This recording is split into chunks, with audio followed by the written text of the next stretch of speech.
Good afternoon, everyone. I'd like to call our meeting to order.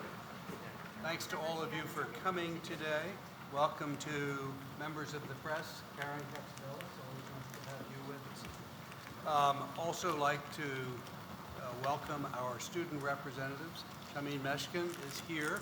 I don't think Diamond is here, but nice to have you with us, and thanks again for joining us last evening. I would also, on behalf of the board, like to thank the Faculty Senate for hosting a wonderful lunch and presentations. Sorry that we had to rush because it was great, and we look forward to doing that again. We've got a very busy afternoon before us, as you all know from having looked at the agenda, a full agenda. We'll hear from the president shortly. We'll hear from the various standing committees. We have a special guest, Kathy Trower, who I'll comment on in a minute, who will be presenting to us on board dynamics. And we have several matters that we will be addressing in closed session. But before turning to other matters, I would just like to acknowledge the wonder of this space that we are in, not only this room, but this great new library facility. Tremendous work has been put into bringing it to life over the course of the last many, many months. And the space is exceptional. And I think, as I've commented, both as a reception last evening and just noting today, the amount of student activity in this place just signifies how right it is for today's learning environment. I mentioned the social environment. We had it, I guess, in half of this room and on this porch last evening with several of the deans and selected students, and it was a great success. I think it probably could have gone on much longer than it did, but it certainly punctuated to me and the others who were able to attend just how important the work we do is. And as with meeting with the faculty, I think we would all note that we would look forward to having more such sessions with the students as we go forward. Seeing Ed McLaughlin here, I would just like to note on behalf of the board how exciting it has been to watch the basketball team under Coach Wade and a great team throughout this year.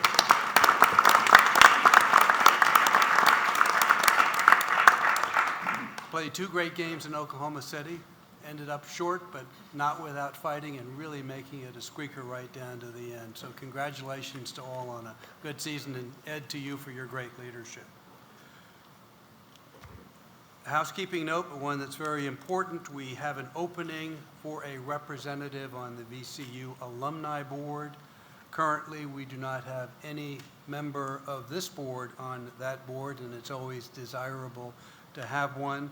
So if those of you who are alumni would be interested in serving, let me, or probably more importantly, more efficiently, letting Laurie know, and we'll make sure that appointment is taken care of. I mentioned Kathy Trower.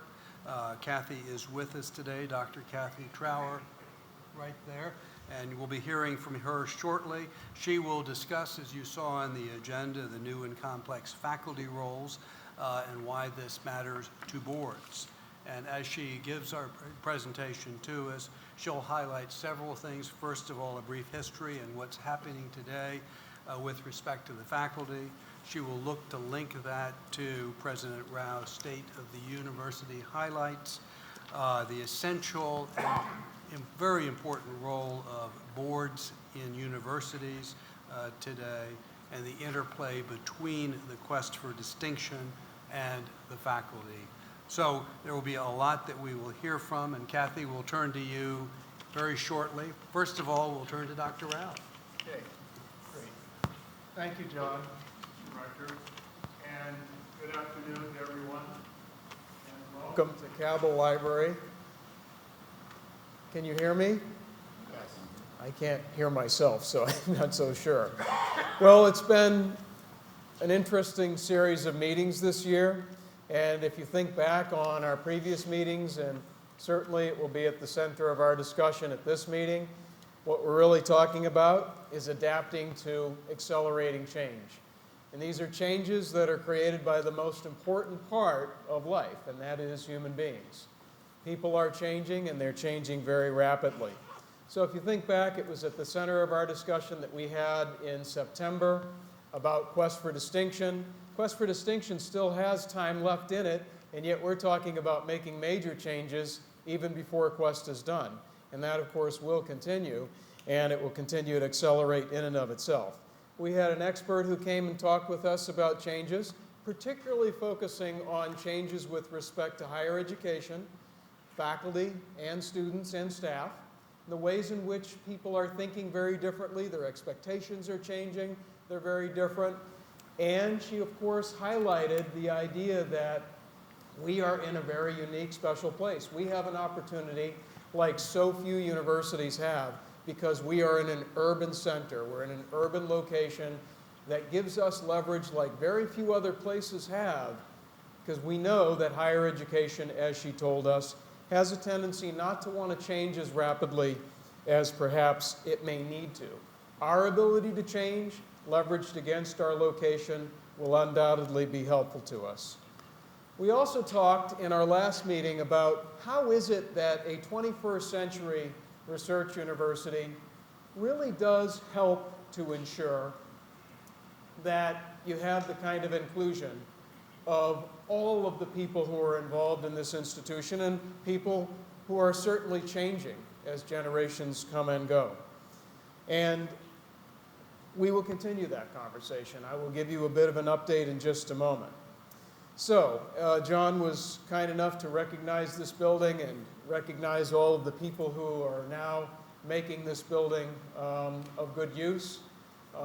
2 weeks ago, we cut the ribbon on the Children's Hospital of Richmond at VCU Pavilion, which is our outpatient center. We'll provide services to the entire range of patients. By the way, 90% of our patients are served on an outpatient basis, and that number is likely to go up, particularly as our research and discoveries continue to make opportunities for us to cure diseases that have otherwise resulted in inpatient situations, meaning admitting patients to hospitals. But the changes, without question, are driving a lot of our decisions and a lot of our priorities. The way in which this building, I was just talking with Bob Holsworth yesterday about the ways in which this has been designed, this addition and the renovation of this library have been designed, are very different than when this building was originally created, or that part of the building was originally created and finished in 1975. We use spaces very differently because people are changing and they need spaces to be used in different ways. What you see is a lot of interaction. What you see is students studying quietly but together, because as a faculty we are expecting them to learn from each other just about as much as we expect them to learn from us. And in fact, I would argue that more of what they learn is what they're learning together. And it will be in places like this that are more informal, not necessarily in a classroom or a laboratory. And so Cabell Library and the Chore Pavilion are really important parts of why we are focusing our resources differently, but they're the easy ones. So when you have things like people changing as fast as they are, you've got to pay attention to a lot of other things, more than just physical spaces. So we are indeed doing that. This legislative session, which just kind of came to an end, I guess we come back on April 20th or so, is that right, Matt? It was an interesting legislative session, and in many ways, for all the years I've heard about legislators and governors talk about economic development, this session was probably the most transformative in that regard. I have never seen more initiatives tell me that we need to think and see the world very, very differently than we have in the past. What people want, what businesses want, what government wants, and government at all levels, but particularly at the state level, is they want strategic collaborations. Purposeful collaborations that leverage the resources that taxpayers feel that they've put in lots of different buckets, or that have ended up in lots of different buckets. They want those resources to be leveraged to the benefit of society. And so 3 or 4 things came out of this legislative session that I wanted to mention to you, and one of them is something called the Virginia Research Investment Fund. That Virginia Research Investment Fund is a great opportunity for a place like VCU, which does collaborative work. It will help us to find more collaborative opportunities with our partners, the University of Virginia, Virginia Tech, George Mason University, William and Mary, and so on. It's a great opportunity for Virginia. We have to make certain that we foster that great opportunity to success. Now, I do want to remind you that I mentioned April 20th, which is the date that the legislature will come back and have the opportunity to take a look at what the governor has done with the budget and decide whether or not to move forward. But these are things that I think look relatively good. I'm not a predictor of that kind of thing, but my sense is that these are things that most people feel pretty good about and had some beginning with the governor's proposed budget to begin with anyway. Go Virginia is another one of those things, but this adds another opportunity for us. The opportunity for us to work together with multiple forms of government, municipalities very likely, as well as business. Again, leveraging each other so that we have the opportunity to move forward with resources that people are investing in us so that we can be certain that we deliver the most to society. Another interesting thing came up, and it was called the Innova Global Genomics Institute or Center. Doesn't really exist yet, but it clearly will. Has a lot of money that will be put toward it. That money requires, as a contingency, an investment on the part of VCU, UVA, Virginia Tech, George Mason, and I think William and Mary is included as well in that. No surprise, given some of the relationships. Good opportunity again, but I remind you that this is something we need to pay attention to. Looking at where our population centers are in the state and the fact that VCU is a statewide university and has an obligation, has an important role that must be statewide, albeit, of course, with close attention being paid to Richmond, a community that needs us and will be able to continue to count on us. So I'm really pleased that the General Assembly has also recognized Virginia Commonwealth University's forward-mindedness, our forward movement and across a range of disciplines. We obviously have our concentrated efforts in what we call STEAM-type disciplines. I add the A in STEM because of the arts. We have an unusual commitment to the arts and, of course, an unusual reputation there as well, being at the top of that list, which just came out again last week.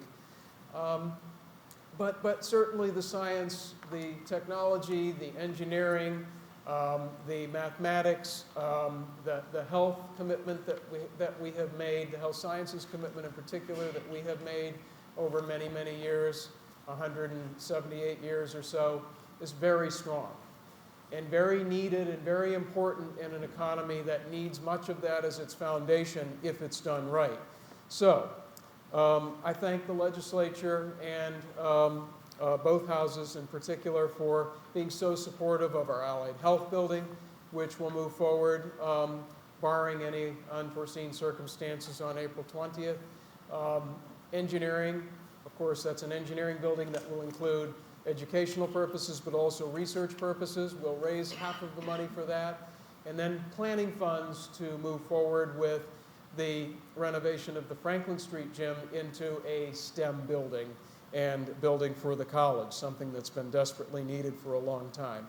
I also want to say that the changes that we see in people are why just yesterday the board of directors led by Marcia Rapley, our new vice president for health sciences and CEO of the health system, did say indeed we are going to move ahead with the major makeover of the medical center.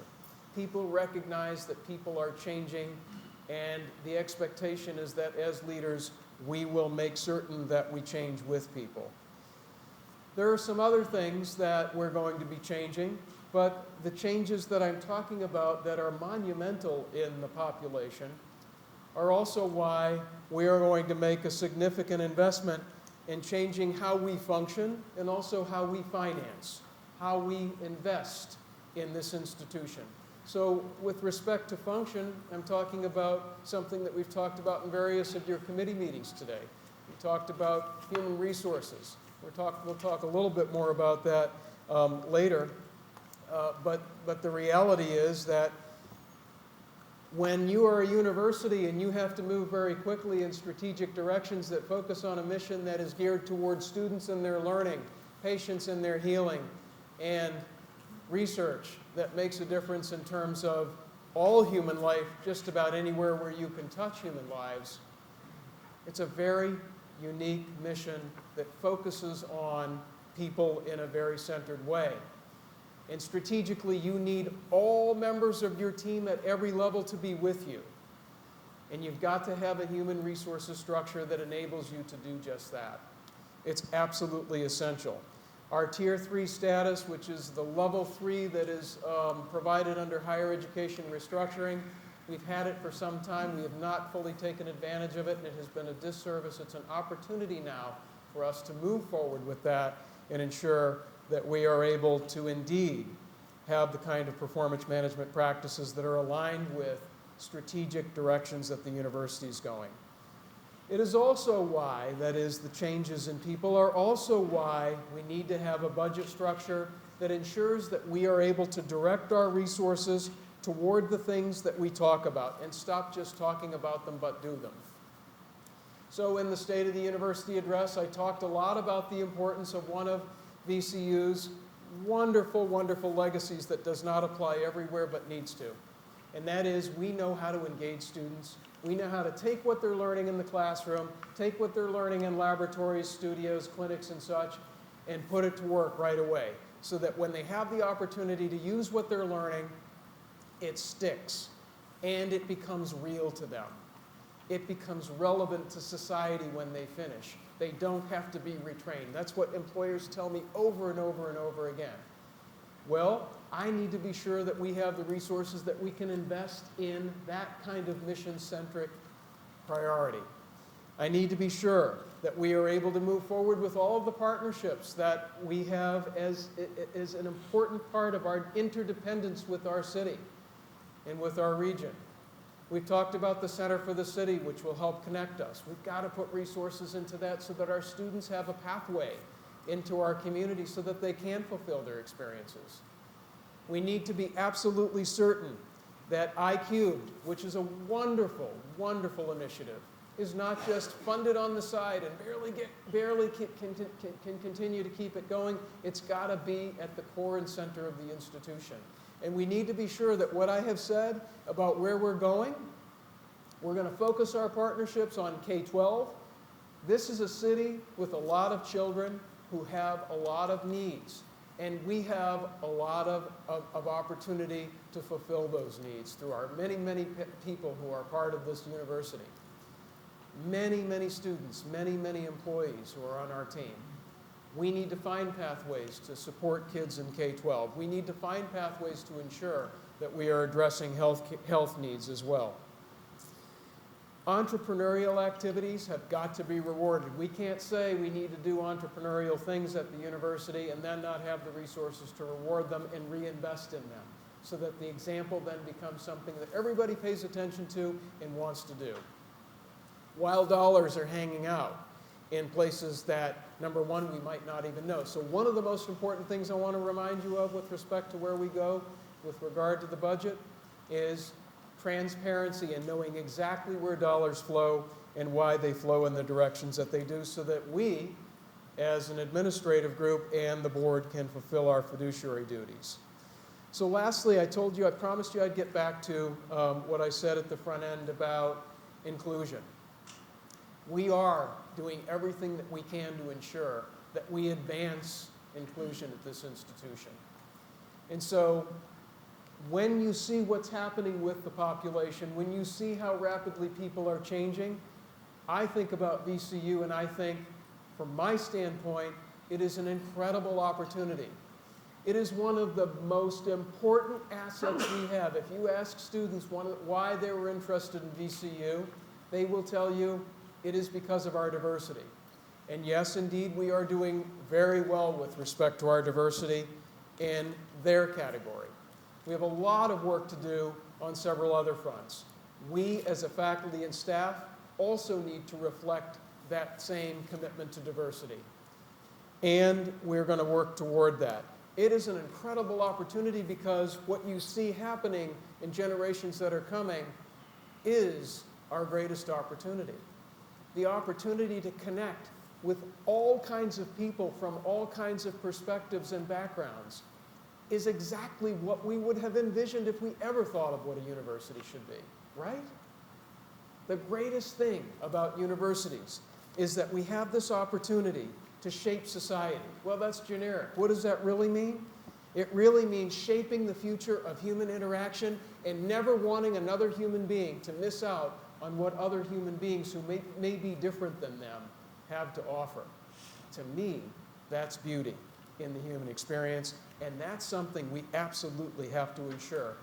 I stand there and I talk all the time about the importance of fulfilling your human experience. It's this long, whatever it is. Hopefully it's 100 years, whatever it is, it's this long. It has a beginning and it has an end. You want that to be the richest experience it can be. Is there anything more valuable than the human experience? I can't think of a thing. I cannot think of a thing, because there isn't a thing as valuable as the human experience, and we should all endeavor to ensure that every human lives it to the fullest of their ability. And that's not going to happen unless we find ways to open up the human mind and ensure that we connect people with other people.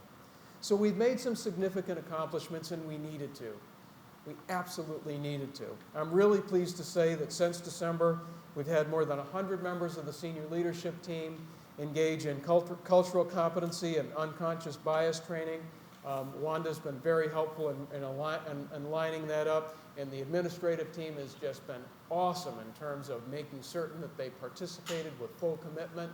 These were day-long events, very difficult for a lot of people with a lot of things that they have going on, but the commitment was absolutely there. Now we're moving on to Title IX training as well, and that will also be helpful. We've had conversations about that. Again, human interaction. We are going to and have continued to address recruitment, retention, and what we know will ensure the success of our people at this institution. We need to think more broadly about each of those and what it will really take to be certain that we are getting the message out about what VCU represents to the right networks of people who are interested in what we are doing with respect to embracing all human beings and being certain that they are all included in this American dream. Communications have been stronger than ever, although I would admit, particularly with respect to my communications, I want them to be even stronger yet. Certainly, we have a prerogative to be clear about where we stand as an institution with regard to our priorities and our values. We also have a responsibility. It's an important responsibility because, again, back to shaping society, it's essential that when you have students who you have a lot of influence over, you want to be absolutely certain that they have the broadest possible view of what their lives can be like. This spring, we will have the 2021 Diversity and Inclusion Strategic Action Plan, which comes with a scorecard as well that you'll undoubtedly be visiting from time to time. That's coming together. The climate survey will be very helpful to us. It will be an honest assessment of not just faculty and staff, but also separately students on their views on how we're doing. We need that feedback. Let me just say with all of that, we have a lot of work to do. We're not getting everything right. We're not getting things moving as fast as I would love to see them move, as fast as any one of us as individuals would like to see them move. But we're moving a lot faster than most organizations, and I'm proud of this community for being so willing and being so trusting of each other to help make this happen. Today we will have an opportunity, as John mentioned earlier, to frame a lot of what we're talking about in the context of good governance.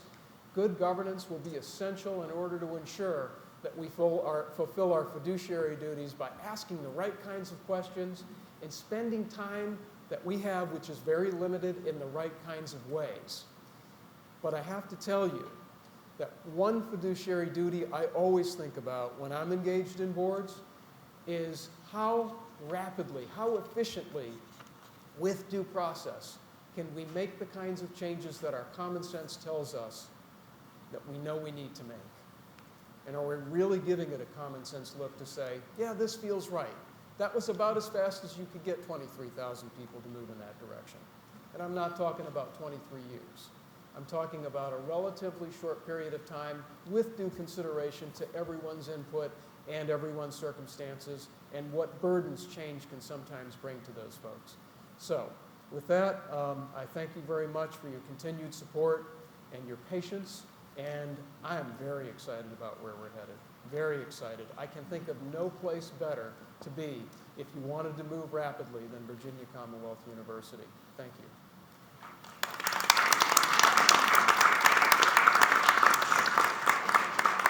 Mike, thanks very much. That was excellent, and thanks for your leadership. I'm sure that Mike would entertain any questions if you have them at this stage, or we can. I'm sure before the day is out, there'll be plenty coming your way. We'll turn now, before turning to Kathy, for our various committee reports in open session, and I will begin with a few comments on the executive committee meeting, which we held on February 29th. There were 3 items that we reviewed at that meeting, the first of which was the proposed Gladding Residence Center Development Agreement. For those who were on the board at this time last year, you'll recall that at our May meeting, the board approved plans for VCU to pursue a public-private partnership to expand our housing inventory for students, and we did so subject to additional terms being ratified.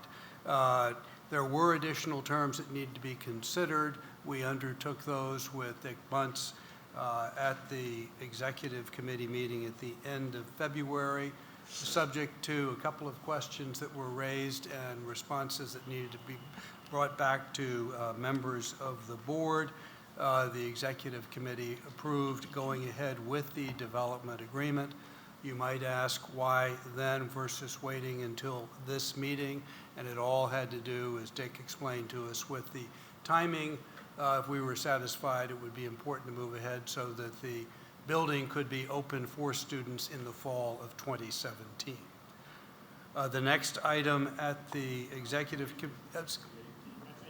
I'm sorry, 18. Okay, good, thank you. Appreciate the clarification. I'm ambitious. The second item was a request by Dr. Macrina to approve funding for the electronic data warehouse that would give us the capacity to do more clinical trials. And the final item was the naming of a nominating committee for the rector for next year. Ms. Stone agreed to chair that committee, and serving on that committee are Mr. Wagner, Ms. McEachin, and Dr. Shapiro. And you'll hear from that committee later in this meeting. If there are no questions on the matters that I covered related to the executive committee, I will turn to Mr. Frazier for the Academic and Health Affairs Committee. Mike? Thank you, Mr. Director. In open session, we covered several items. First, just pointing out some from our consent agenda. One in particular was that the committee recommends that the board approve the creation of the Weil Institute of Emergency Critical Care Research at VCU. This would be in a move from another institution. Just digressing on that, Dr. Joe Ornato, Chair of Emergency Medicine in the School of Medicine, and I would note an internationally renowned expert in the field of resuscitation, led the members in a brief discussion of the uniqueness and value of such an institute and alignment with VCU's efforts. This was catalyzed by the Weil Institute seeking both an academic and clinical partner to expand its research in this area of resuscitation. During the course of our discussion, and importantly, Dr. Holsworth noted that if you looked at some of the comprehensive studies of the region's economy, that one of the areas that was identified was making this area known as a hub of emergency medicine. So great alignment on that end of it. Dr. Hackett presented the committee dashboards, and that catalyzed a brief discussion on how we hope the dashboards can evolve and improve. moving from some high-level metrics to more, I'll say, granular key performance indicators. And we talked about how those could look across faculty, across student performance, and other areas, and we'll take that up in future meetings so that we have that in place for the next academic year for the Academic and Health Affairs Committee. Dr. Mitchell provided us an update on activities related to diversity and inclusion initiatives, and I'd have to say a lot of work has been accomplished since our December meeting.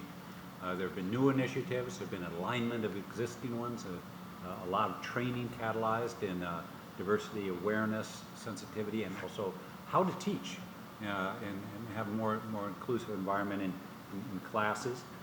Of note, the ombudsperson's responsibilities have been expanded to include students as well as faculty and staff. That was one of the requests or areas of interest from the dialogue that Dr. Rao held with students, saying where can I go to have voice and talk about issues that may concern us in addition to traditional channels. The cultural competency courses have been attended to date by more than 100 members of the university leadership, and we expect that to continue. And an Inclusive Institute for Teaching will launch in May, and as I alluded to, will focus on faculty. As our special focus in this committee meeting, Dr. Macrina provided us an update on research productivity. He highlighted several high-profile research projects and examples. They were all exciting. You could go on and talk about them all day. You just don't get worn out hearing about them. But one I will pick out and notice was Dr. Richard Marconi's work in an area of a commercialized vaccine for Lyme disease in dogs as a prelude for a vaccine for Lyme disease in humans. Since going on the market, and we do have patent rights on this, so this goes through the Intellectual Property Foundation. Over 1 million doses have already gone out, so it's already a blockbuster drug. And I believe, Frank, we got to see pictures of your dogs in your slides, if that it was the case, or at least somebody whispered that to me. We moved on to the Faculty Senate, and they noted that they continue work in a number of areas, but highlighted the work with the administration to develop ways to recruit and retain diverse faculty. We would certainly like to also thank, as you did, Mr. Rector, the Faculty Senate for organizing an engaging lunch. Great exposure. Talk about making it real. I think our lunch dialogue with those faculty made it very real. The Staff Senate held a very successful professional development conference that focused on diversity and inclusion, and we had a good report on that. And the student representatives reported on a number of areas, but a key area of emphasis was on the desire for centralization, of student health resources that are spread out a bit. They're outside of the major footprint, and why not align them in the same way that we're doing that elsewhere in the School of Medicine. They recommended to look at something in the Grace Street corridor as that central location, and ratified that, and that's being taken up and reviewed along with other topics.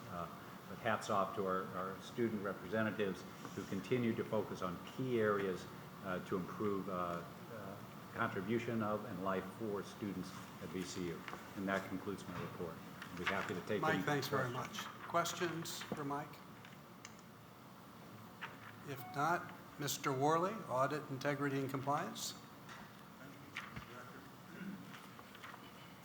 Committee agenda includes several items for information. We had representatives from the Auditor of Public Accounts present the results of the audit report for the year ended June 30, 2015. The audit report included an unmodified, or what used to be referred to as a clean opinion, meaning the financial statements were prepared in accordance with generally accepted accounting principles. There were 2 audit findings, which are being addressed by management, and they were relatively minor. Further, the agreed-upon procedures report on the intercollegiate athletics program had no findings, which is a good thing. The committee received an update on the performance review being performed by the State Inspector General. The field work has been completed and management is waiting for a draft report. There will be several observations. We've gotten some preliminary information in the report, but none are anticipated to be major. The committee discussed the status of the Enterprise Risk Management Program, or ERM. The Assistant Vice President for Safety and Risk is now chairing the ERM steering program and is developing a process for the next round of identifying enterprise risks. The steering committee also continues to review current mitigation management plans, and that concludes my report for open session. Thank you very much. Are there questions? Mr. Ginther, Finance, Budget, and Investment. Thank you, Mr. Rector. As usual, we had a very full agenda. I think we have 8 items on the consent agenda, so I think you can see that we had a very full meeting. One of the first things we talked about was an amendment to the 2013 University Master Plan, and this is kind of a cleanup item.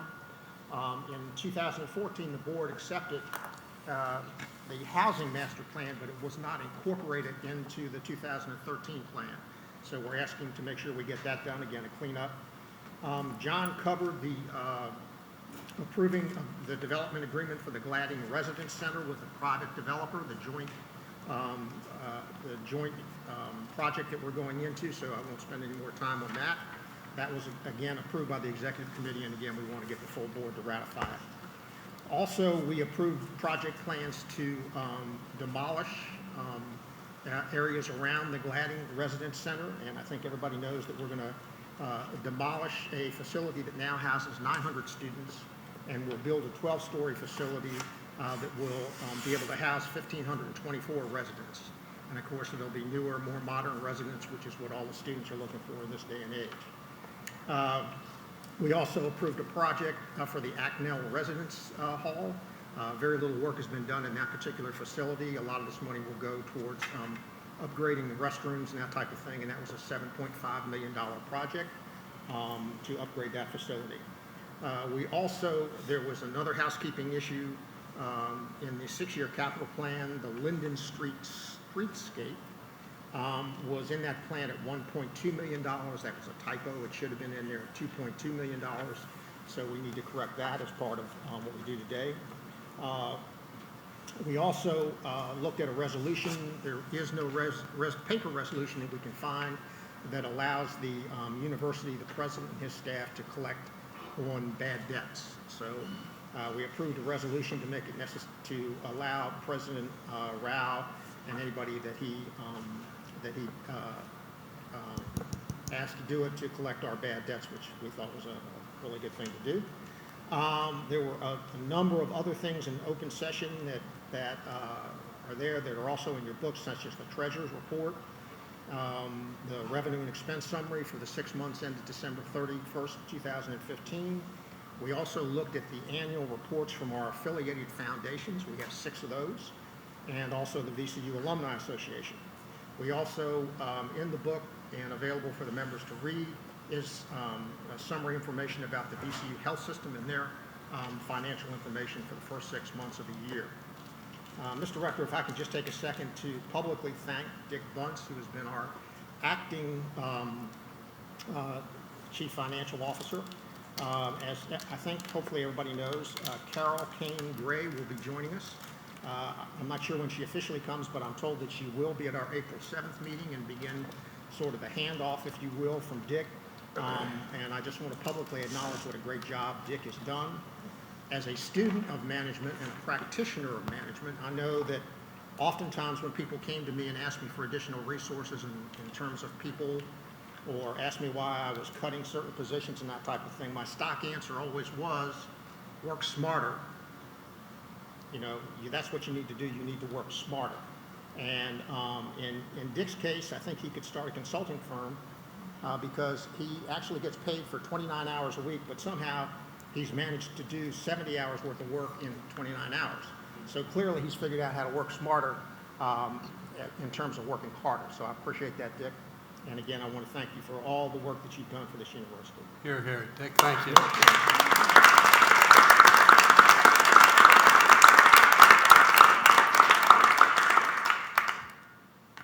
Thank you, Bill. Are there questions? Ms. Stone, Governance and Compensation. Thank you, Mr. Rector.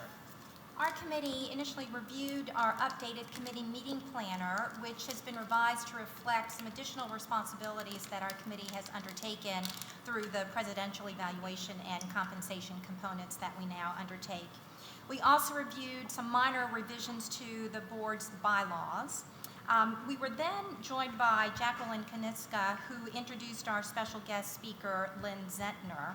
Lynn is the director of the Office of Institutional Compliance at the University of Minnesota, and she shared with us how the University of Minnesota has addressed both institutional as well as individual conflicts of interest, and shared a lot of insights in that regard and really generated a good discussion with the committee.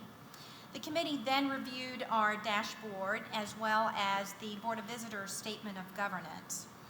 Finally, we had an update on the board policies, which included a number of revised policies as well as one new policy relating to the special awards policy.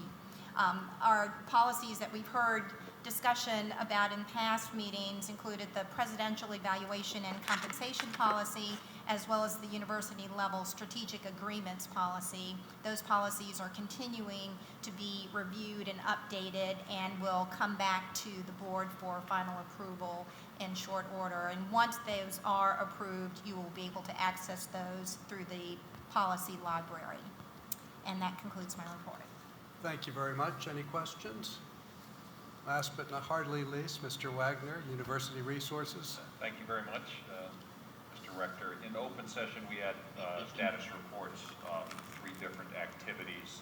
First, government relations, where Matt Conrad and Kara Gunther summarized the most recent General Assembly session. I will not repeat what Mike had reported in a letter to us and also commented on today, but I think bottom line for the university, the session was a very constructive one, and for this board in particular, a number of the priorities that had been identified by us, in fact, all of the major ones received constructive support. So I think that was a good news story, and certainly quite a bit more optimistic than some past years that we've had to report on this.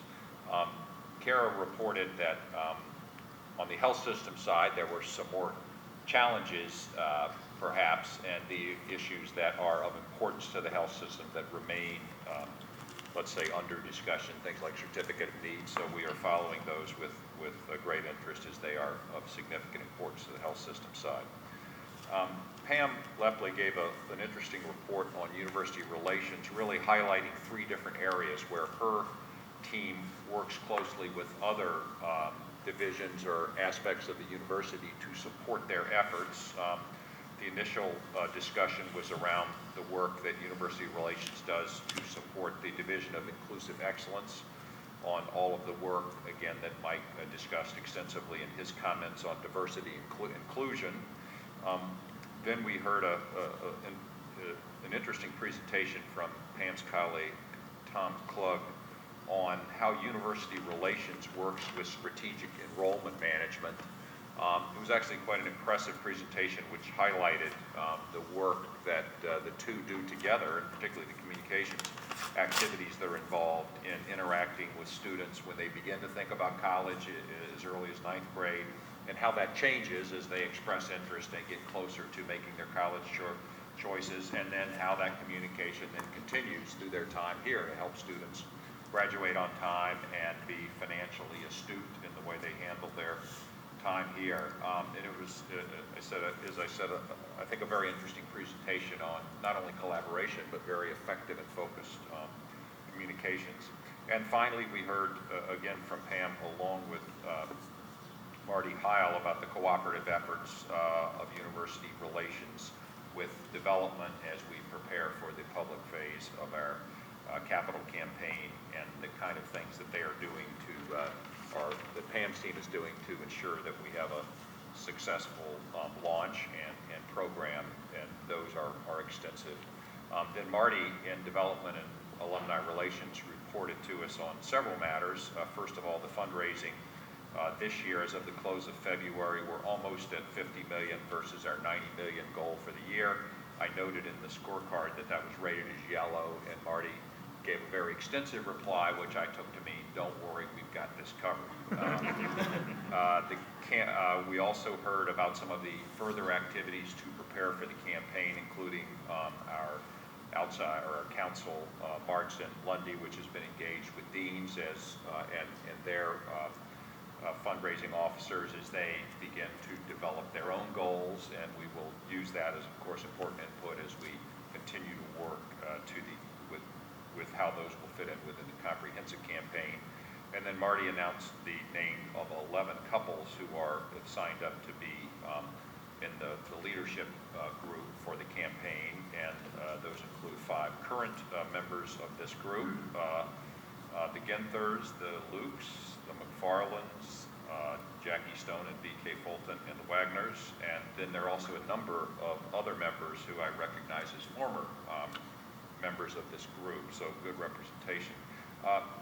Mr. Director, I would like to request at the next meeting if we could have some time for Marty and her team to give the board a broader picture of the campaign. I know Mike will want to introduce it, but I think it's important that the board understanding the hard work that's gone behind determining the goals, where we are, and the board will need eventually to be comfortable with the public goal as that's announced. So hopefully in advance of the September meeting, we'll be able to do that.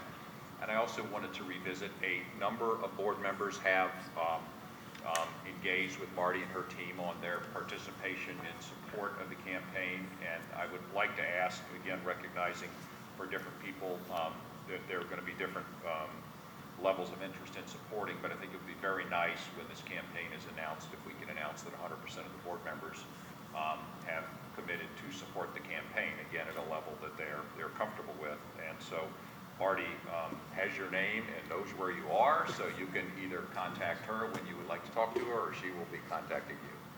And let me ask committee members if there's anything else that you would like to cover. No. That concludes our report. Great. Thank you very much. Any questions? People probably reluctant to raise their hand at this time.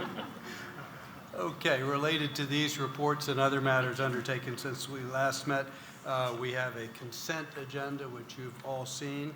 Unless there are any questions, I would ask for a motion followed by a second to approve this agenda. Is there a second? Second. Any questions? Hearing none, all in favor? Aye. So moved. Thank you very much. Ms. Stone, may I now turn to you on the nominating committee? Thank you, Mr. And Rector. would you like me to excuse myself? Why don't I do that? Okay. Okay. That's Just since great. Thank you.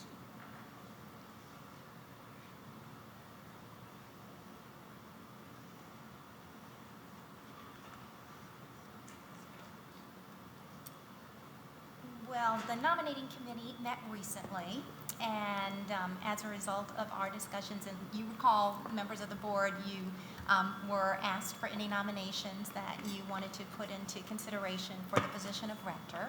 And as a result of our discussions, the committee would offer for your consideration the nomination of John Luke to serve as rector for an additional term.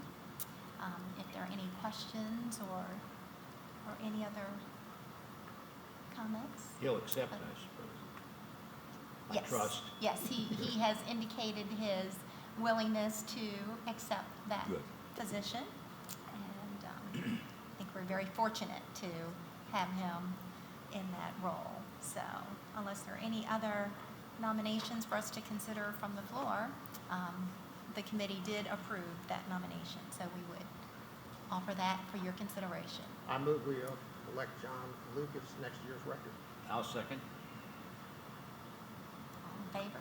Aye. All opposed? All right, thank you very much.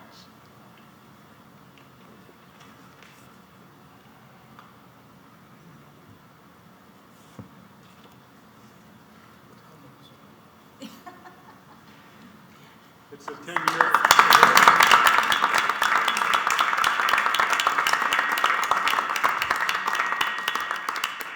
Thank you all very much. Now back to business, right? Thank you. We've talked a lot about Kathy Trower. Now it's time to turn to Kathy. I think implicit, I had the pleasure of hearing, as several members did here yesterday, hearing Kathy at the Health System Board meeting. I was very impressed and had a chance to chat briefly as we walked back from lunch today. And I know Kathy's going to be talking about a variety of things. I'm going to turn to Gail Hackett to introduce her in a moment. But at the heart of all of it is bringing out, as Mike alluded, the very best of governance practices on the board. And very simply to me, and I'm sure to all of you, that means ensuring that we get the full engagement and contribution of everyone sitting around this table on the matters that are and will be before us as we go forward. So, Gail, if I could turn to you to provide the introduction. Here she is. I'm very delighted to introduce Kathy Trower.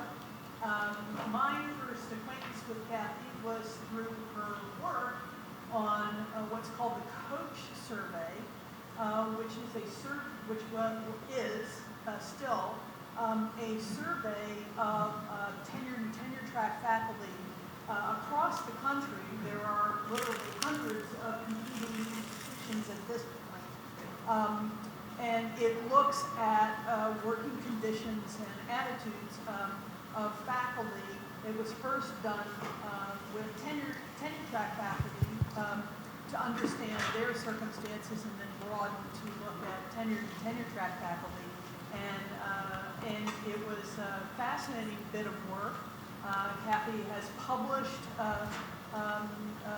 with her, initially with her co-author, Jake, from Harvard, and then with others, findings from this research that she has done, and then eventually use the survey to give back to the field so that participating institutions could use the national results of the survey to benchmark what was happening at their institutions.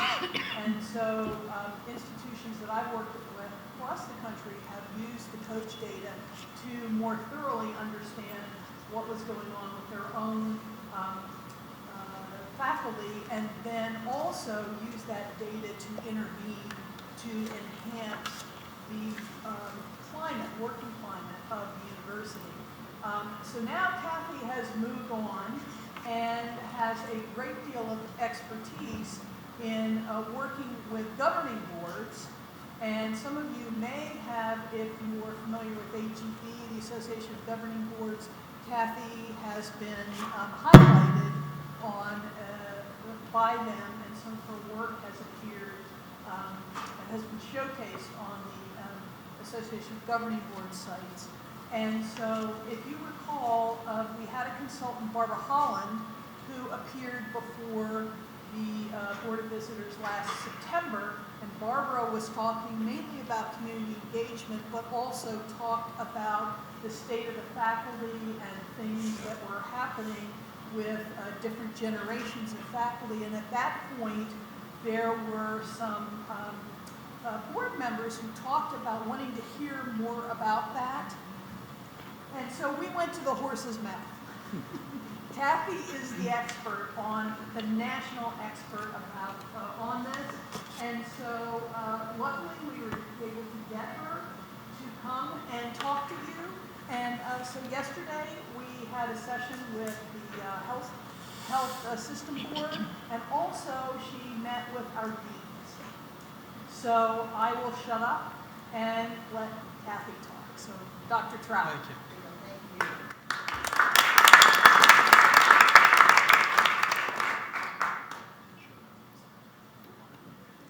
I'm not sure, is this one mine?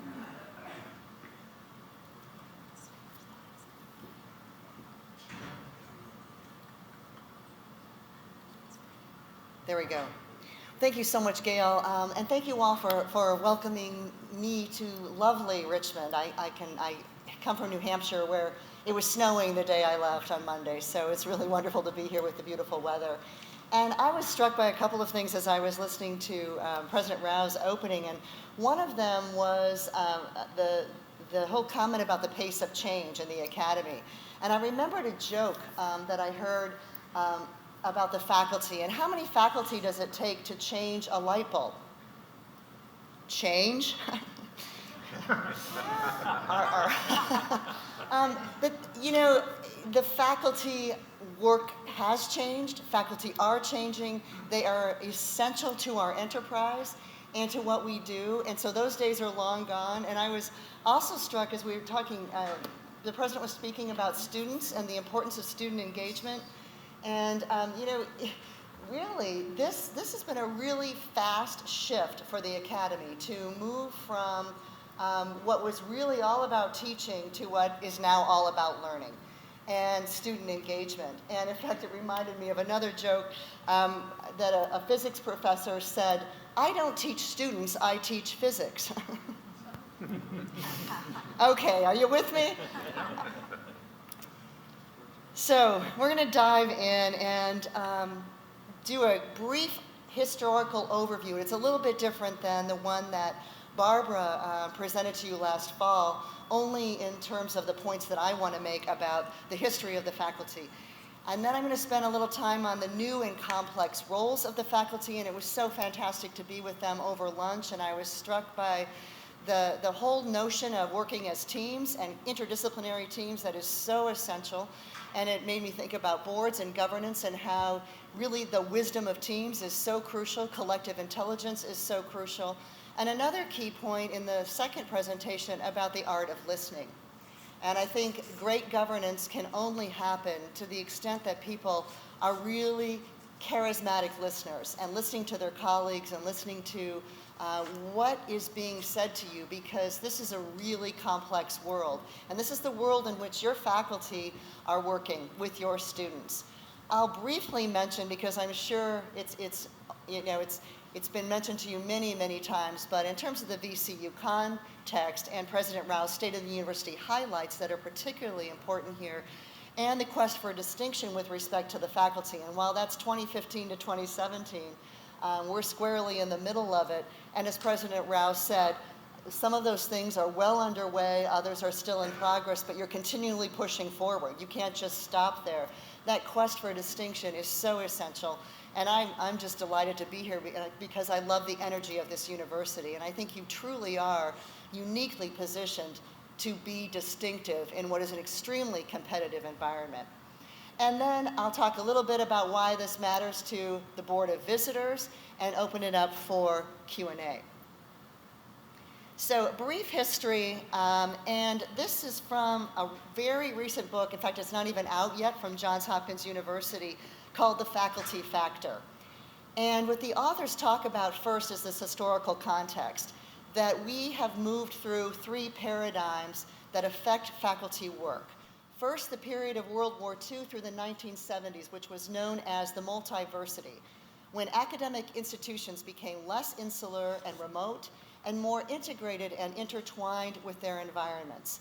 The faculty became more professionalized, garnering them more respect, more status, and more autonomy. The university had more influence in society, and the faculty had more influence within the university.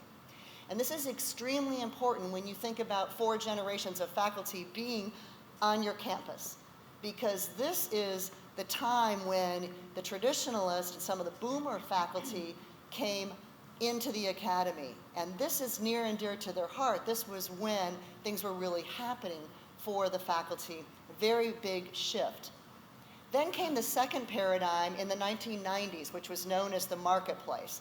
And that's the era that ushered in major adaptations to market forces: commodification, commercialization, to name a couple. These reshaped institutional priorities and in turn changed faculty work and careers, but in ways that the faculty, I don't think, necessarily anticipated and were necessarily well prepared for, because it was all part of that swirl in the 90s that came on pretty quickly. And since 2000, the authors say we have reached a third paradigm, and I think most would agree, where this is one of reconstitution. Universities under multiple pressures on multiple fronts. And the faculty are being more narrowly repurposed and rechanneled. Their influence, say the authors, has been greatly diminished. And you'll see if you read Inside Higher Ed, if you read the Chronicle of Higher Education, there are numerous stories about missteps, shall we say, in terms of shared governance. And sometimes blatant missteps in terms of shared governance, and faculty pushing back on those issues. So where are we now? There are 4 macro elements affecting academic life. And although they are exogenous to higher education, they nonetheless exert sweeping effects upon higher education. And I'm not going to go into great detail on those first 4, those external factors, because just from the conversations that I've heard, you're well aware of these. But just briefly, technology is touching nearly every aspect of teaching and learning and research, and has expanded its reach so swiftly in recent years as to have dramatically changed the campus function and the modalities of faculty work. And I'll touch upon this one again in just a moment, because the old notion of, and I think many of us had those faculty, the sage on the stage, who taught from their dog-eared, yellowed notes over many, many years, those days are long gone. And the faculty have had to adapt to not only changes in technology, to bring that technology into the classroom, but students who are expecting that technology in the classroom, expecting to interact with their faculty 24/7, essentially. It's really challenging to step away from the onslaught of email. But online education, blended learning, flipping the classroom, all becoming part of the vocabulary and the demands placed on faculty, not only in the teaching realm, but in the area of research.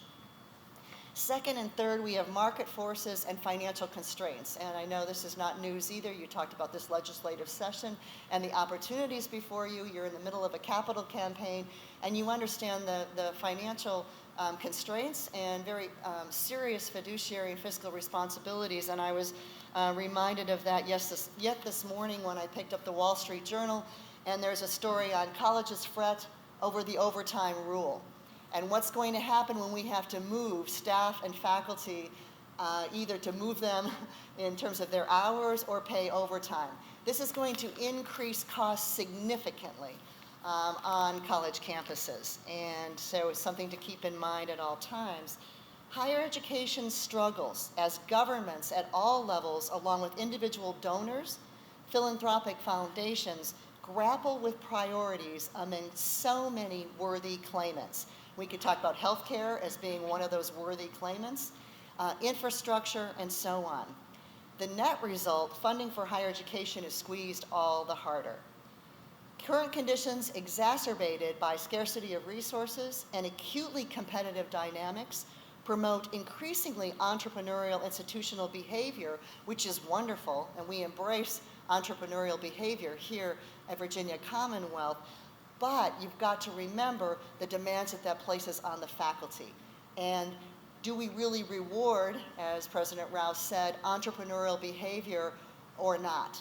And you've got a faculty that is steeped in tradition and values oftentimes, and what do they see in terms of entrepreneurialism versus keeping with what's near and dear as well? So there's a bit of some conflict there at times.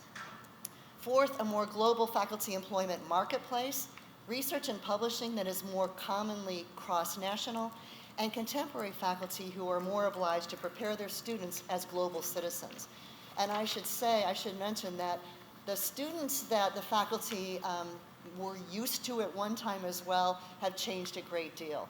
We were all about traditional students in so many ways, and now the students that come to our faculty, come to our campuses, have many different needs than prior students, and they are the full range of people. And the diversity that we embrace here and welcome also places different demands on the faculty to be able to engage all those students with their different needs. And one of the big need shifts in terms of students that we have seen on our campuses is in terms of mental health and mental health issues. And we just can't continue to say, that's the same as it always was. Either we're swept under the carpet, or people didn't go to college, or they didn't sustain in college. They're here, and they have a lot of needs. And the demands that are placed on students are also very different than in prior generations. So it's something to keep in mind. Now, so you think about those big external factors that are impinging on the academy or these outside forces, there have been a number of campus responses. And the biggest one is fewer tenure track appointments. And we talked to the deans a little bit about this yesterday. It's one of the reasons that the coach survey switched from just talking about tenure track faculty, which is where we started, in part to give voice to faculty on the tenure track who otherwise didn't have voice. And in particular, we were really interested in women in STEM and faculty of color, because this was an era when more and more were coming into tenure track positions but had very little voice. We then included tenured faculty, and now the coach survey also looks at full-time non-tenure track faculty, because there are just so many hired now in that capacity. It does not look yet at adjunct faculty, but that is also our part-time or adjunct faculty, a big part of who we are now. The overall proportion of full-time tenured and tenure track faculty had been 44% as late as 1993. In 2013, that proportion had shrunk to 30%. 30% from 44% in 10 years. That is a very, very big shift.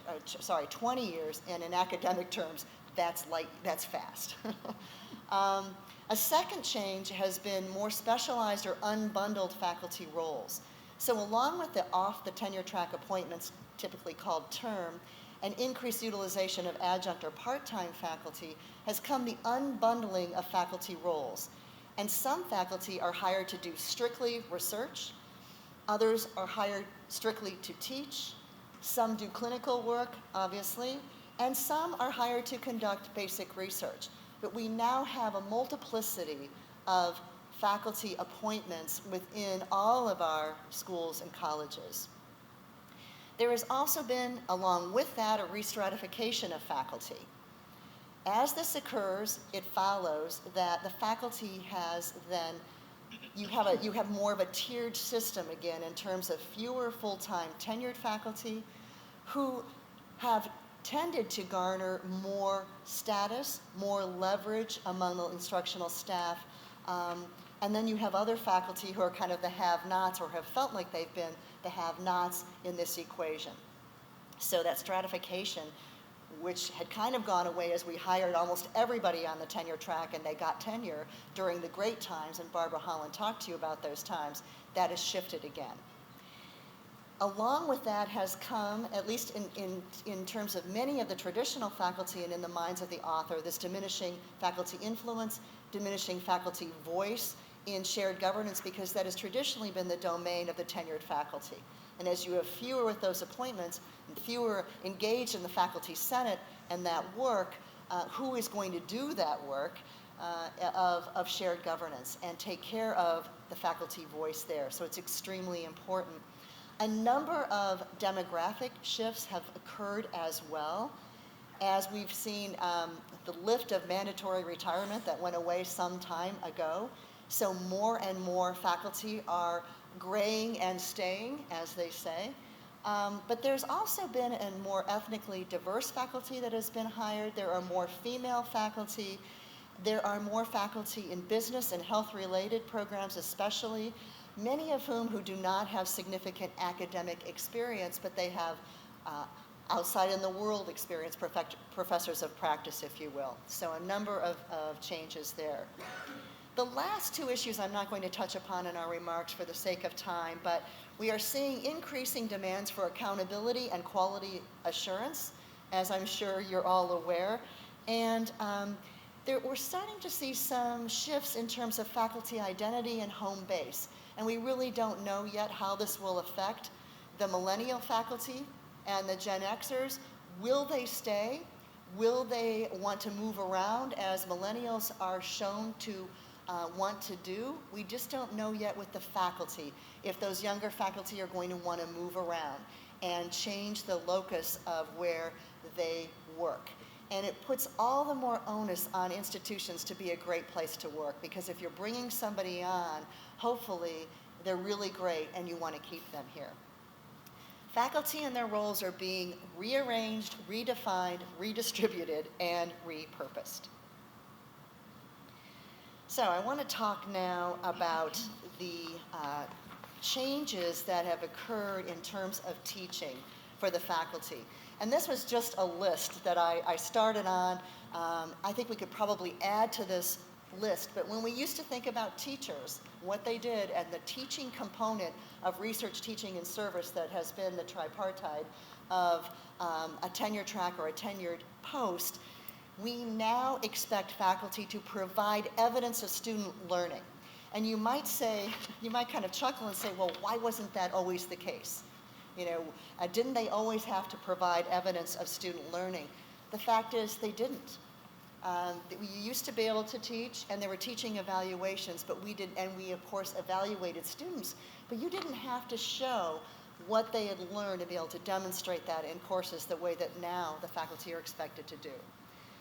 Faculty have to know and demonstrate effective teaching practices, and this goes back to something I said a little bit ago. You can't just lecture anymore. Those days are gone. Yes, there is still a place for the lecture, but we have much more interaction, and you heard about students learning from other students. President Rao talked about that. They want to get into teams. They want to learn from each other.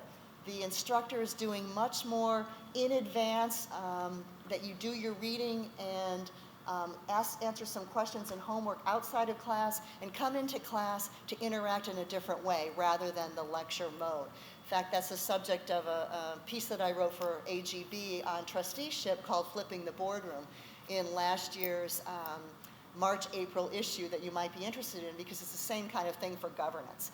Do your homework outside, come in prepared to have a different kind of dialogue. Instructors are also now being made to translate interdisciplinary connections to students, and that's very much at the heart of what you're doing here in terms of the quest for distinction. Interdisciplinarity, extremely important. We heard about it at lunch. Students sometimes need help understanding how what they learn in one course translates to another course and into a bigger picture of what they're trying to do in terms of solving problems on campus. We're asking faculty to integrate technology into their teaching, and as I mentioned before, teach in different modalities. In addition to advising students, which faculty have always done, they are expected to mentor students. And this is one of the reasons why, as we build an inclusive environment, we need to have faculty that reflect the face of the students. Who teaches matters. Students want to see people like them on the faculty and see them as role models and mentors. It is so important that we build, in terms of building that inclusive environment where we respect and understand everyone. And I'm so delighted to hear about your initiatives there in cultural competence and unconscious bias. The difficulty with unconscious bias is just that, it's unconscious. We don't consciously believe we are, and we are. If you've ever had a chance to take any of those implicit bias tests that you can do on the computer, it's pretty powerful. As somebody who's worked on behalf of women in STEM for a long time, I have been conditioned to see women in the liberal arts and men in science. And it's not my fault. It's how we've been conditioned. And so even people who are trained and know better still have an automatic response, and that's what's so challenging about this. And it's another demand that we're putting on our faculty to understand their own implicit bias and how that plays out in the classroom. And now, with the internet being what it is, any misstep that happens in the classroom is soon tweeted, and it soon goes viral. And that makes the stakes even higher. You've probably heard about trigger warnings now. If you're going to say something in a course, and I know it's controversial, these things are the reality of our faculty. And many of them have never, ever had to deal with those issues before. They are also now increasingly directing undergraduate research. So where the domain was always to get some great grad students and get grants to bring in some great grad students, we're expecting our faculty to engage undergraduates in research because it's so essential that they get a taste of it there.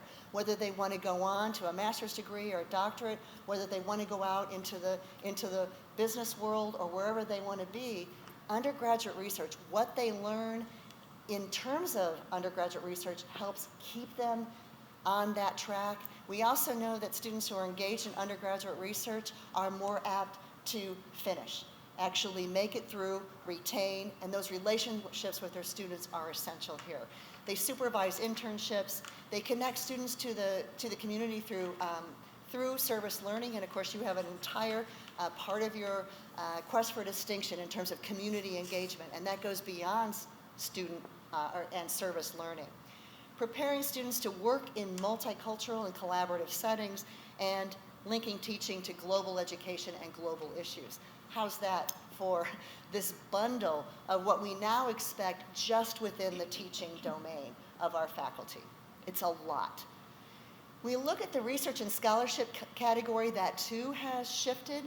We now need our faculty to respond to increased expectations, many times for scholarly production and quality, all at a time when this external funding is shrinking. Federal dollars, even in the sciences, it used to be you had to get an R1, Research 1, you had to get a big grant, an R1 grant. That is getting tougher and tougher to get. And so we're putting more demands on faculty for their scholarship, and at the same time, it's tougher to get the grant funding. We're also asking faculty to participate in interdisciplinary projects and research teams. So not only bring that into their teaching, but bringing it into their research. And we're seeing more and more collaboration and expecting it internationally with partners on global issues. We can no longer think of ourselves just in Virginia, obviously, or just in Richmond. This is an international world, a flat world of scholars. And so let's pile on some more. And we're also asking our faculty to do more in terms of citizenship and service, demonstrating contributions to the institution's mission and to all of its initiatives, recruiting new students. I'm seeing more and more of our faculty being asked, we need you on with recruiting students. Not only advising and mentoring them, but we want to bring new students into your classroom. We want to be able to bring them into your lab. We want to bring them to your office. We want you to have meetings with our students, our prospective students, to get them here. We're also expecting faculty to help increase retention and graduation rates by better engagement with students. And there's more and more increased reporting requirements that comes along with that accountability that I mentioned before briefly, to serve as active members of a larger set of campus and community committees. And we talked about this a little bit with the deans yesterday, but as you see a shrinking of the full professor tenured faculty, who is going to do all that committee service, especially when we have all the demands on the tenure track faculty, as well as even on our term faculty, who's going to do all those committees? And let me tell you, it is still, we put a lot of pressure on men and women of color to represent us on all of those committees, right? Yes, you know, she's nodding, she's going, yes. It happens, right? And we also expect our faculty to participate in professional associations. So you I hope, get a fuller picture of how big the demands are that we now place on faculty. And in fact, my tenured colleagues, and I never have had tenure, I've always worked outside of tenure stream for a variety of reasons, but my tenured colleagues at Harvard that came up a long time ago said, there's no way I would get tenure today. No way. And I think these people are amazing. But the demands that we're putting on faculty now have skyrocketed. So there's really been a ratcheting up of expectations. So briefly, we'll go back to January 28th, and I'm sure this is all embedded in your memories, but it was delightful for me to watch President Rao's State of the University. Universities are about inquiry, innovation, and invention. To become relevant, and I love that you used the word again today, relevance is key. Relevance is shifting. Faculty work relevance is shifting. Being relevant to so many different stakeholders is shifting. We need to think critically about our mission and staying true to what we hold most dear, but also being able to push that mission forward so we stay relevant. Having the courage to act. You know, that seems so, oh, that's so easy, but it's not. These universities have been around for hundreds and hundreds of years, right? I remember when Drew Faust came to Harvard and said, you know, we've been governing here the same way for 374 years. Do you think maybe we could rethink governance? But it was, whoa, should we rethink governance? It was pretty radical. We need to re-examine our strategies to meet our mission, and that means curricula, teaching methods, research, community engagement, thinking about the sustainability of a legacy. Boards, your job is long-term sustainability of this institution. You may serve for a period of time, but it's all about the long term. And I heard a great quote from David Reisman not too long ago, but the board's job is to protect the future from the present. Protect the future from the present. Sometimes we can get so wrapped up in all the things that are happening. We need to remember we got to keep that gaze ever forward. And I love that this administration is really pushing you to do that. Be at the intersection of access and excellence. And that's another easy thing to say, but is one of the most challenging things that any academic institution has to do, is to be at that intersection.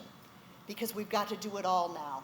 And by the way, you're supposed to do it for less cost, right? Because every single parent out there wants to be able to get the best education they can for the lowest price. Think about that, those of you in the business world. It's a crazy business model. Not only that, they don't want to pay, even if they can pay the full amount, they don't want to, they want a discount. And they want to be able to get a good deal. So all of that comes into this mix. I love that President Rao talked about relevance to students, not just jobs, but problems to solve, the community being a force for good, and the world, intellectual and demographic diversity. That's what it's all about. That's a lot of relevance to be responsible for, but it's where you are. And a couple of other things that he said that I think are particularly relevant in the context of the faculty. It's not about status or the status quo. Practice over pretense, and distinctive and relevant.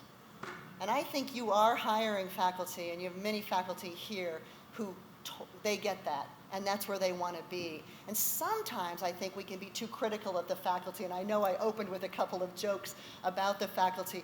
We can be so critical of the faculty, say, oh, they don't want to change, they don't want to move. That is not the case. I'm seeing the interactions I have with faculty on your campus. I'm on the campus, I'm on the board of Wheaton College in Norton, Massachusetts, and our faculty are so amazing. And they are out there in front, and they want to do everything they can to support this enterprise. I'm not going to go through all of these. You have these, you're aware of these, but your quest for distinction, I do want to at least point out 3 themes, 7 goals, 16 strategies. All 3 themes are related to faculty. 6 of the 7 goals specifically talk about faculty. 12 of the strategies specifically talking about faculty. So they are very much a part of this quest for distinction.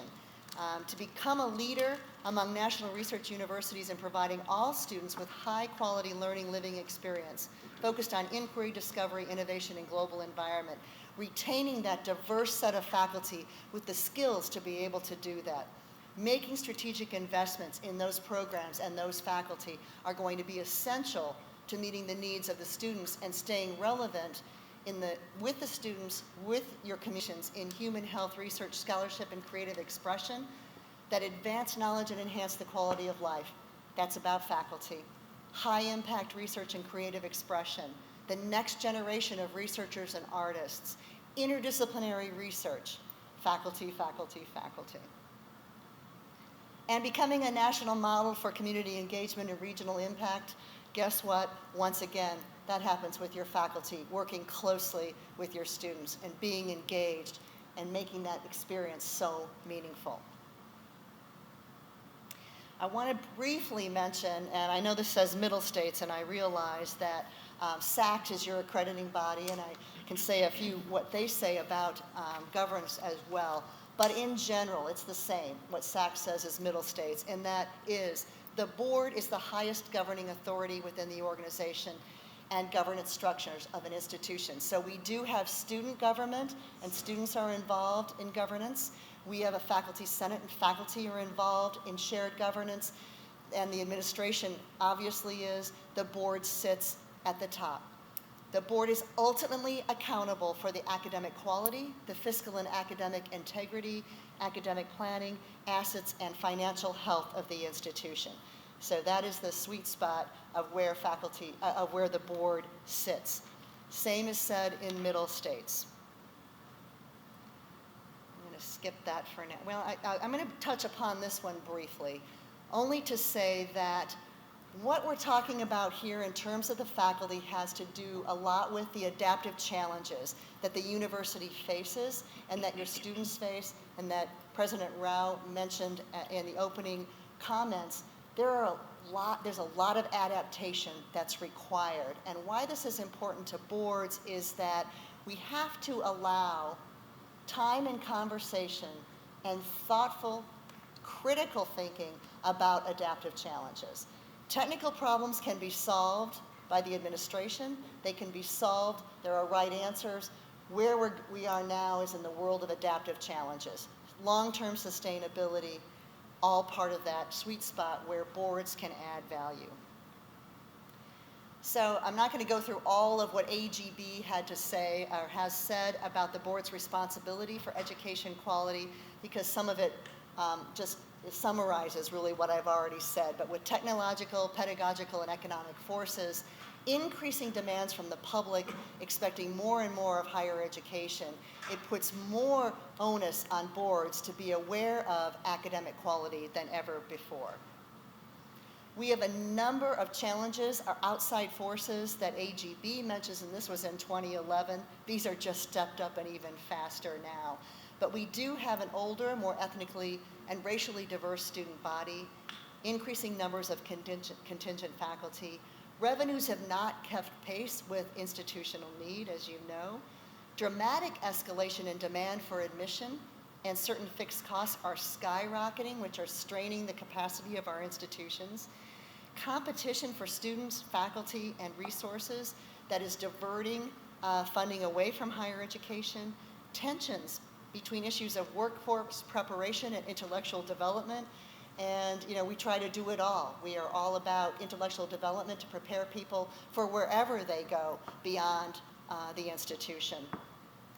Large numbers of students who have remedial needs, and declining confidence that higher education is capable of meeting these needs, adding that to the swirl. So what do we need from boards? Boards define the educational mission of an institution. Boards are very important in terms of providing feedback about the quality of academic programs and how the faculty are engaged with students. And I was delighted to hear about the committee that I know worked on a lot of issues this morning around the faculty, because it's really important that you then utilize what that committee does to have full conversations with the board. The board's responsible in this area is to recognize and support faculty's leadership in continuously improving programs and outcomes, while also holding them through the administration accountable for educational quality. And you may have heard of the NSSE, the National Study of Student Engagement. You have the coach data about how satisfied faculty are and how they're doing and how they're faring. So we gather a lot of data. I think the board's job, working with the administration, is to make sense of all of that data in the context which we just mentioned. So putting this together, all of this swirl, along with your quest for distinction, I would encourage you as a board to spend time soon discussing the following. What questions should the board be asking about the faculty, about student learning outcomes, about the quality and sustainability of what we're doing, about how we're resourcing what we are expecting in terms of our faculty for interdisciplinary work? What data does the Board of Visitors need to be informed and have meaningful dialogue about those issues? You mentioned a dashboard of metrics around faculty quality. I understand that has some work to do. You mentioned a scorecard. I mean, we're big on our data. Have a conversation about what metrics really matter most. So if we have a metric on faculty turnover, which I know you do, that tells you something, but you need to know a lot more. Who is turning over? Why? Are they leaving for the right reasons, so we wanted them to leave? Oh, and if we wanted them to leave, did we make a bad hire, and what's that about? But are we losing people that we don't want to lose and that we want to keep here? And where are they going and why? And I know one institution is actually, instead of just doing exit interviews, they're doing retention interviews. And they're talking to faculty about what keeps you here, what's going to keep you here, how can we help you do the best job you want to do? Because faculty come, they want to do a great job. There are a lot of things, and especially in a lot of disciplines, where they could make a lot more money outside the academy. They could do some really interesting things. They could work with great colleagues. There's a reason they come to this institution to teach and to do their research and to interact with students. And we want to keep those people here because they are so vital to everything you do. So have a great conversation around what metrics really matter. And I would encourage us to, as Einstein once said, not everything that can be counted counts, and not everything that counts can be counted. And so as we think about metrics, we should also be thinking about what matters but can't be measured so easily, and that we can't necessarily put on a dashboard somewhere, but that we should be aware of. This will get you into conversations around cultural competence. You know, that's not a number. While you can have 100% compliance with something, cultures are created by people in everyday interactions. And that means every single interaction that we have every single day on this campus. Students interacting with each other, with a staff member, with a board member, with a faculty member, with a member of the community. Every single one of those interactions is saying something about people's cultural competence, about their unconscious bias, about what they're bringing to the picture, about whether they're able to listen charismatically, whether they'll be able to hear the messages, whether they'll be able to communicate back what you're doing here in a meaningful way. So there's a lot packed into all of this, and I would love to, at this point, see if you've got any questions. Bill? Yeah, Dr. Brown, you spent the morning with us, and you had lunch with us, so you got an opportunity to see some of our committees in action. I did not spend the morning with you. Oh, you did? I so wish I had. Did you see me somewhere? No, I just assumed because you mentioned something about a committee. I was just listening. Oh, okay, I'm sorry. So I wish I could have, that would have been a great idea. I would have loved to have sat in on that committee, but I apologize. I was not with you today. I was with Dean's yesterday. I was with the VCU Health System Board for a brief time yesterday. Okay, so that totally ruins my question. Oh. I'm sorry. Did you want to know what I thought of you? Well, I think I think the quest for distinction is very ambitious. It is? And you've obviously spent a lot of time looking at it, and, we've spent a lot of time with it, we've refreshed it, and, so yes, I was interested in kind of, I think the document itself and our goals and our objectives are very sort of up here, and I was kind of wondering where you thought we were relative to, to our aspirations, if we're up to it. So everything that I have seen says you're up to it. And I say that based on what I've seen in terms of leadership. So first of all, you have to have the aspiration. You have to, one of the things that's so fascinating about the Academy, we used to talk a lot about being unique. And strategic plans, or in this case, this is your strategic plan, is part of, we always were talking about how we're going to be unique. What we know now is there is no uniqueness anymore. Harvard's not unique. Wellesley's not unique, but we can be distinctive. And what I love about this is it focuses on ways that Virginia and Commonwealth can be distinctive. I have read, I don't know how many strategic plans I have read of other colleges and universities, more than I care to think about, and worked with boards and thinking through them. I was really impressed with this one. And I'm impressed with what my interactions with the staff members with whom I have interacted. And you've got Wanda from New Hampshire. You stole her from New Hampshire, where she used to be. Gail is phenomenal. I've had the pleasure to work with Deborah Noble Triplett. She might have stepped out. You're assembling an incredible team. I think you have a president who, and this is not just saying this because he's sitting in the room. If he weren't in the room, I would say he walks the talk. And that, I've worked with a lot of presidents, and some of them are better at talking than walking it. And he's got the energy and the commitment, and as the more I've looked at the messages that have been coming, and I did do a lot of homework to prepare for today, I'm really encouraged that you can do it. It is ambitious, but if it weren't ambitious, you'd be saying, well, what's the point, right? So you want to have, I know the staff can speak better to all the support for the steps that are going into that and how you're going to meet that, but I'm really optimistic. It was one of the reasons I was so excited to come and be here. So I hope that helps. And so you met with the deans, so how do you feel about the deans? Do you feel Oh, I'm not going to, well, a few of them, what? So. No, I mean just generally. Yeah. Okay, you didn't want me to speak to specific deans.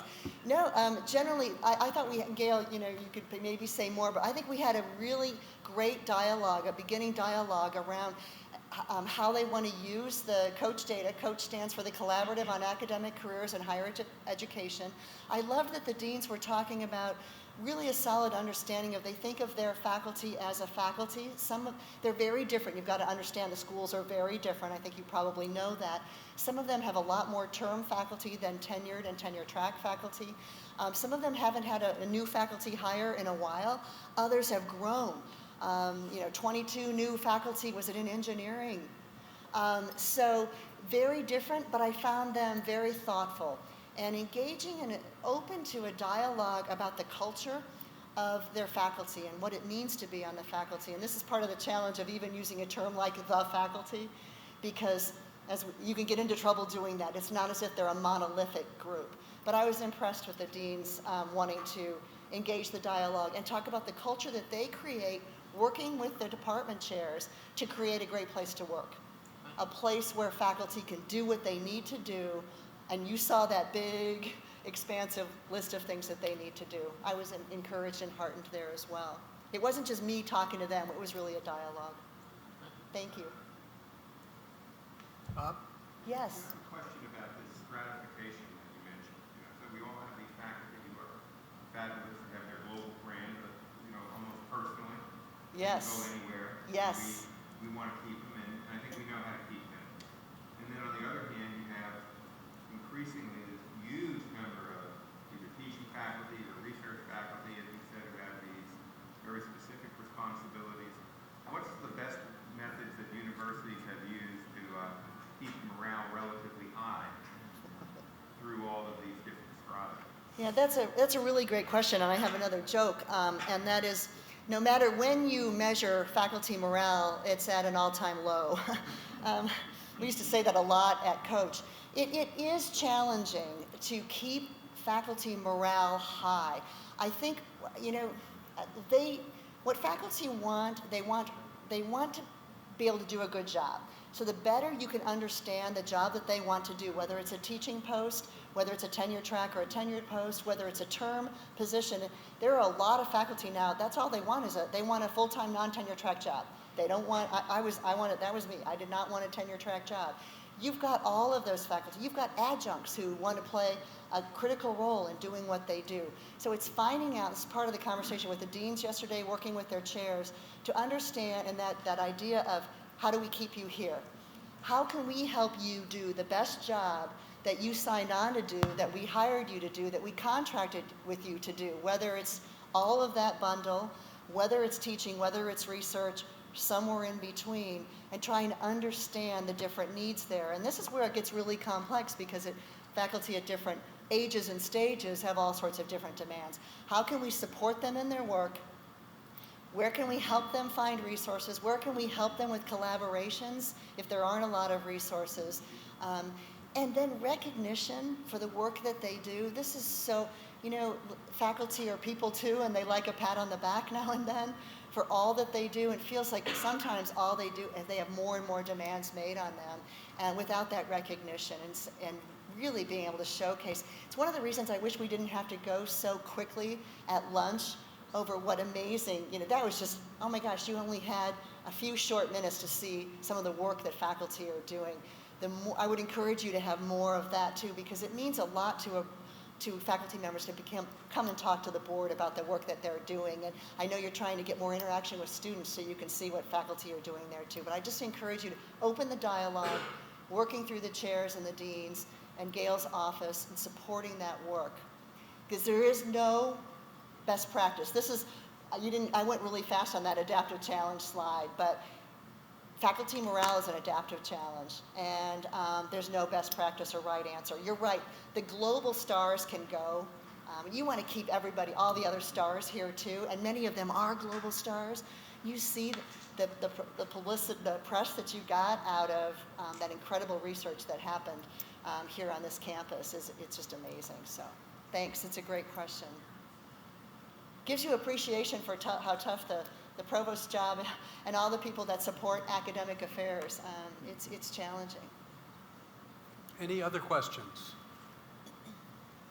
Kathy, thank you very much. You've Thank stimulated a lot of good questions.